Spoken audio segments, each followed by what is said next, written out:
যারা স্বামীর কাছে মার খাচ্ছেন তারা একটু ধ্যান দিয়ে শুনবেন।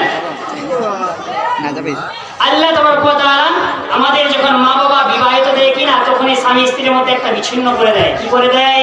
বিচ্ছিন্ন করে দেয় স্বামী স্ত্রীর মধ্যে। আল্লাহ রাসূল কি বলেছেন শুনেন, যখন কোনো মেয়েকে বিয়ে দিবেন, বাবাদেরকে বলছি, মেয়েদেরকে বলছি, সকলকে বলছি, যখন কোনো মেয়েকে বিয়ে দিবেন দুইটা বালিশ দিবেন না। কি বললেন?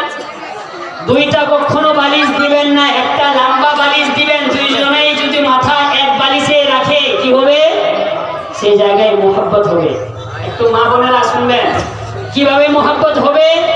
যে বালিশে তার সে স্বামী মাথা দিল, এমন ভাবে আপনারা বিচ্ছিন্ন আগেই করবেন না যে দুটা বালিশ দিব। একটাই বালিশ দিবেন যদি জামাই আর কিনতে যদি না পারে। দুইটা বালিশ দিলে জামাই আলাদা হয়ে যাবে, নাহলে মেয়ে আপনার আলাদা হয়ে যাবে। একটাই বালিশ দিবেন কিন্তু লম্বা দিবেন। মা আপনাদেরকে বলছি একটা পদ্ধতি, কখনো আপনাদের স্বামী মারবে না। কি করবেন? যখন ঘুমাবেন, ঘুমানোর আগে আপনি ভালোভাবে সেজে, এবং আল্লাহ তাবারক ওয়া তাআলা অন্য জায়গায় সাজতে নিষেধ করেছেন, কিন্তু স্বামীর কাছে সাজতে কি করেছেন? বলেছেন চাই যে কিছু লাগান।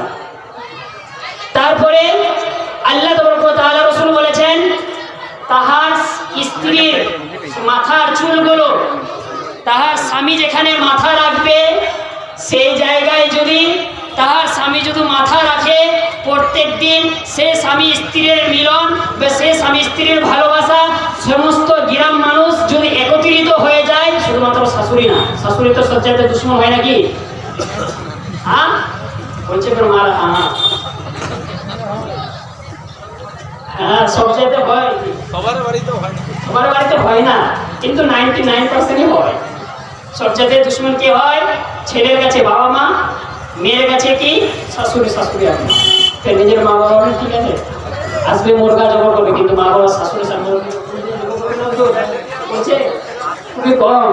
আমার শ্বশুর আব্বা একটু দেখি অসুস্থ হয়ে গেছে, একটা মুরগা কেটে যদি খিলাই দিই, এটা করবে না। তখন কি বলেছেন আল্লাহর হাবিব রাসূলুল্লাহ সাল্লাল্লাহু আলাইহি ওয়াসাল্লাম? শুনুন বেরাদার ও আমার ভাইরা, তখন কোনো মহিলা যদি বালিশের মধ্যে শুধু তার নিজের সেই চুলগুলো যদি রেখে দেয়, সে স্বামী যদি সেই জায়গায় শুধু ঘুমান্ত অবস্থায় থাকে, তাহলে তার কোনোদিন সে সংসারে আগুন লাগবে না। কে বলেছেন? আল্লাহর রাসূল। তো মানবেন তো